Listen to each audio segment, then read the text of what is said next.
I think we want all of our businesses to do well by doing good. I think there's no longer any patience for businesses which aren't thinking about the wider consequences of how they're generating money. And so businesses do well by doing good by thinking intentionally about what is their social value proposition. Hi, this is Small Business, a podcast brought to you by Amazon. I'm your host, Andrea Marquez. On This is Small Business, we cover all things small business that will help you start, build, and scale your business. We will hear from guests with diverse backgrounds, points of views, and stories with the hope of hearing from many types of small business entrepreneurs. By the end of each episode, I'll point out key takeaways that you can use on your business journey. From a customer's perspective, when I'm looking at different options and find two products that are similar in price point and quality, I usually then look at the impact they're having to decide which to buy. But even though helping the community is important and you'll probably get more customers by doing that, it is a business at the end of the day. And sometimes I wonder how a business that revolves around giving back can stay profitable. Coming up, I'll talk to Heather Cameron, a social entrepreneur and Michael B. Kaufman Professor of Practice at the Washington University in St. Louis. She'll be telling us how you can grow your business when the foundation of your business model is social responsibility. But first, I want you to meet Andrew Glantz, the founder and CEO of GiftAMeal, a marketing platform for restaurants that revolves around giving back. Each time a customer takes a picture of their meal from a partner restaurant, GiftAMeal feeds a family in need from a food bank. And even though GiftAMeal's business model relies on giving back, they've managed to secure more than 700 partner restaurants and stay profitable. So, if you've been wanting to give back to your community through your business and continue to grow, this episode is for you. Today's episode of This is Small Business is brought to you by Amazon Business, who provides a wide product selection, business-only pricing, and account features that can make running your small business easier. Amazon Business supports small businesses through various programs, such as the Small Business Grants, where Amazon Business gives over $250,000 to 15 small businesses who are Amazon Business customers. Amazon Business is committed to the growth of small businesses and invests in grants to help small businesses overcome challenges they face, freeing up their resources to focus on their mission and customers. Small businesses are the backbone of our economy, and when they succeed, we all succeed. Create your free account today at amazonbusiness.com. Also, don't forget that if you want to hear your story on This is Small Business, we have a voicemail line where you can ask questions or share your entrepreneurial story. We want to hear from you. Find the link to the voicemail line in the episode description. So I founded GiftAMeal when I was still a student at WashU in St. Louis. I'd done a lot of volunteering growing up for my local community. And when I went to college, I had an internship at a venture capital firm where I learned about the startup world. The managing partner exposed me the idea of a profits with a purpose business model, and I loved the scalability of making an impact that could provide. And so when I was on a lunch break with the other intern, we were talking about how we could give back to our communities and support businesses that give back, and came up with the idea of GiftAMeal, pulling from Tom's Shoes and Warby Parker buy one, give one models, as well as pulling from the idea of people posting photos of food on social media, and came up with GiftAMeal by pulling it all together, where each time a guest takes a photo of their food or drink from a partner restaurant, we make a donation to a local food bank to help provide a meal to someone in need. This is amazing that you thought about this and continue to work on making it grow. And speaking of growing, I want to talk about your business model. The words you use to describe your business model are doing well while doing good. Tell me more about that. Yeah, I think that when you're a social venture, it's really important to have profit and purpose be consistent goals for the business. With GiftAMeal, it's totally free for the customer at the restaurant taking their photo, and it's funded by the restaurant as a mix of marketing and giving back. So the restaurant pays a flat monthly program fee to be involved, and then out of that program fee, each time a guest takes their photo on GiftAMeal, we make a donation to a local food bank to cover their cost of getting one meal's worth of food from their facility to a neighborhood pantry where those in need could access it. The guest is then invited to share their photo on Facebook, Instagram, or Twitter, now X, and we give an extra meal for each platform they share on. And so it really allows the guest to multiply their impact. And from the restaurant perspective, the guest is promoting them to all their friends in a positive and uplifting way, while also having a feel-good experience for that guest where they feel that sense of emotional connection to the restaurant. So that way they're going to hopefully return more frequently. So for that business model, it's really driven by that restaurant program fee. And as we are able to sign up more restaurants, revenue grows, but then we're also able to make a larger impact as people take more photos to create that sustainable business model. I think one of the first questions as an aspiring entrepreneur that you're going to have when you're trying to connect social responsibility to a business is, how does this last?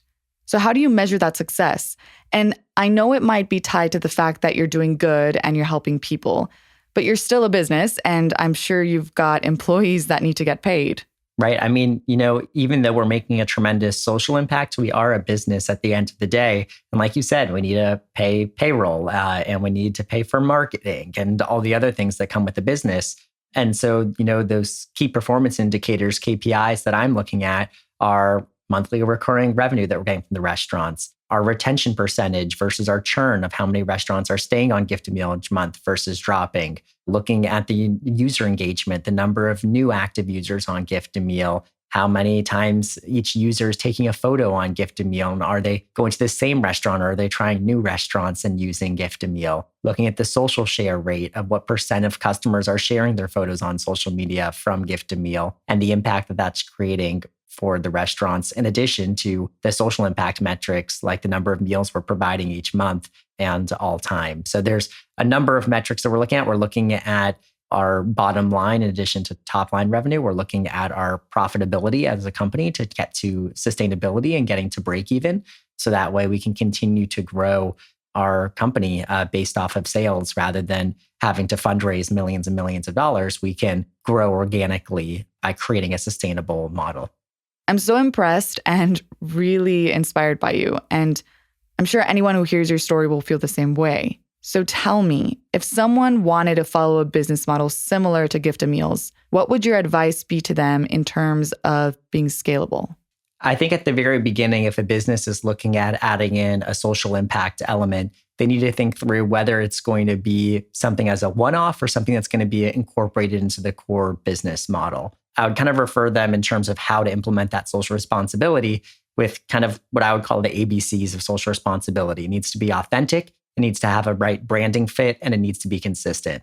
So going through those, authenticity is key because once you incorporate any type of social impact to your company, you're immediately held to a higher bar because you don't want to be seen as scammy or using a cause. You want to make sure that it's something that's genuine and authentic. And especially for younger audiences like Gen Z and millennials, they can sniff out inauthentic behavior for brands. You have to really make sure that it's authentic in all capacities.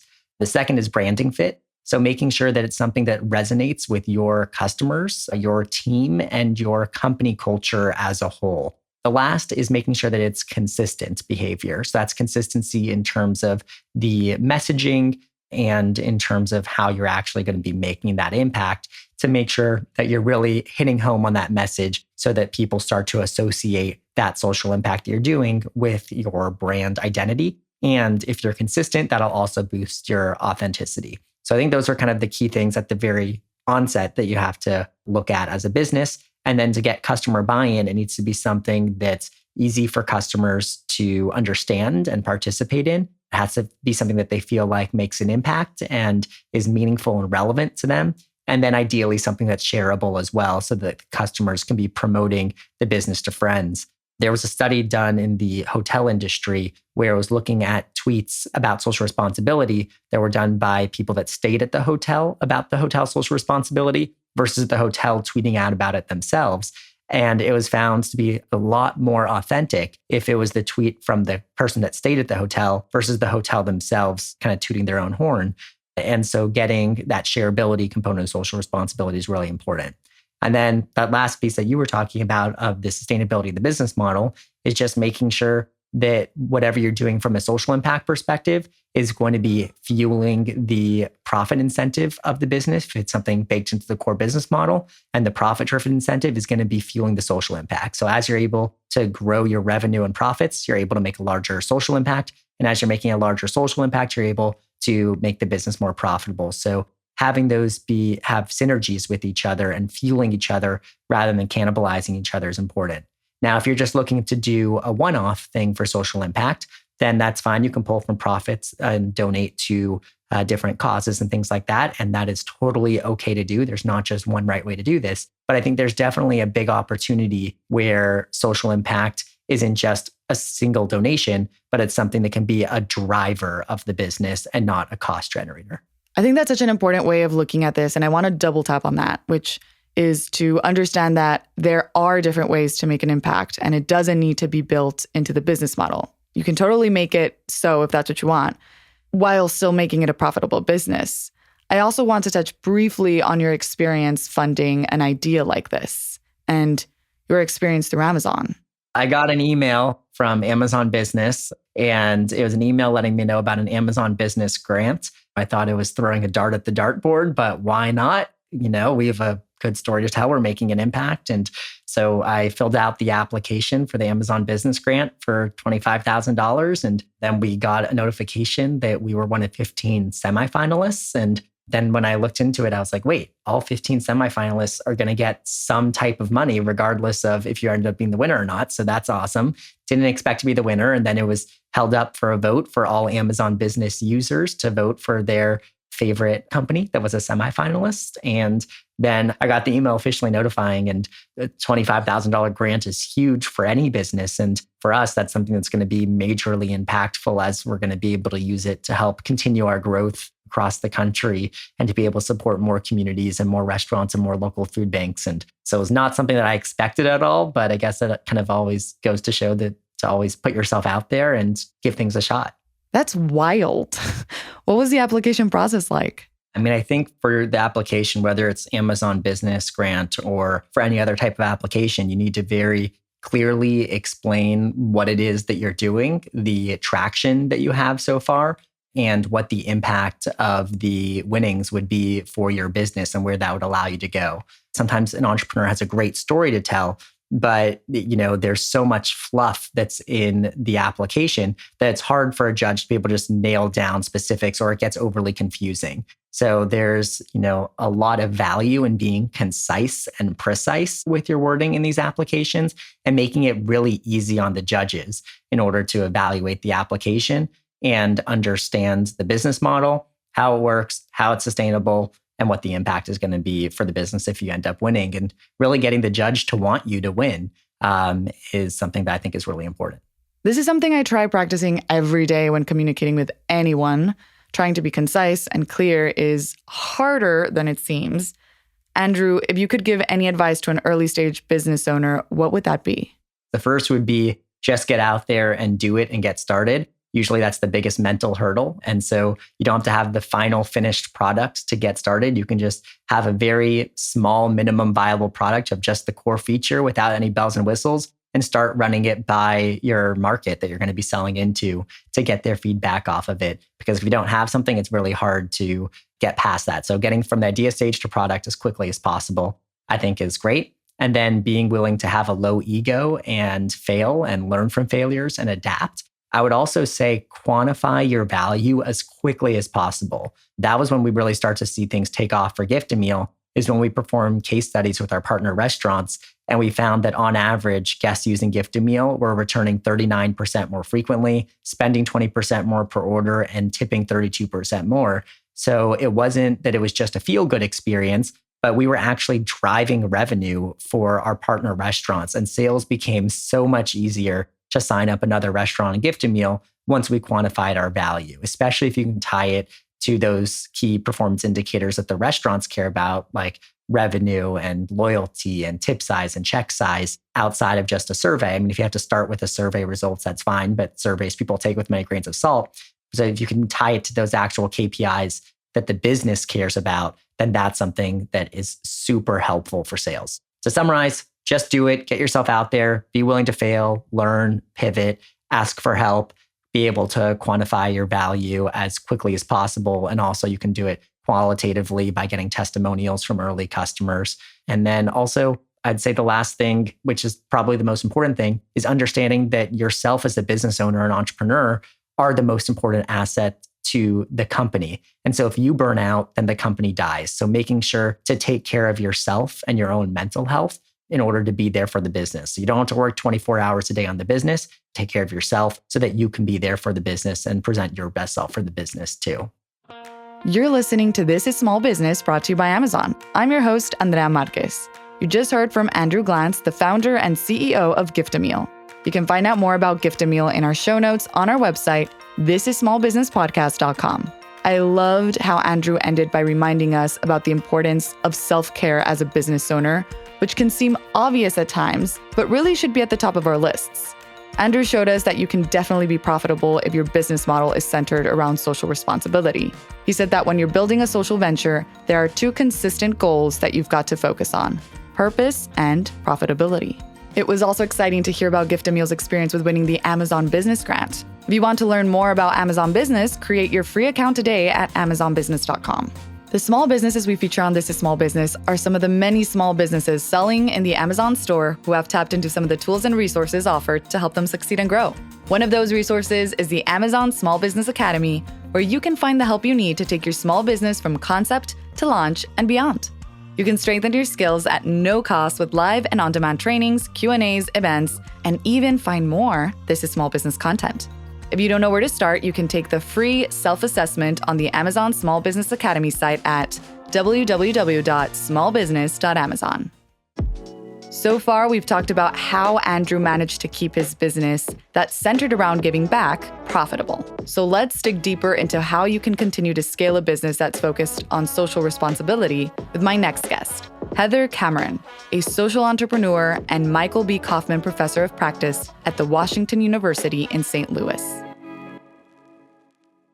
We hear a lot about the importance of knowing how you're creating value for your customers. And what we want to think about is how you're creating value for your customers, how you've got exciting products and programs, but how are you also creating value for your employees and for the wider community?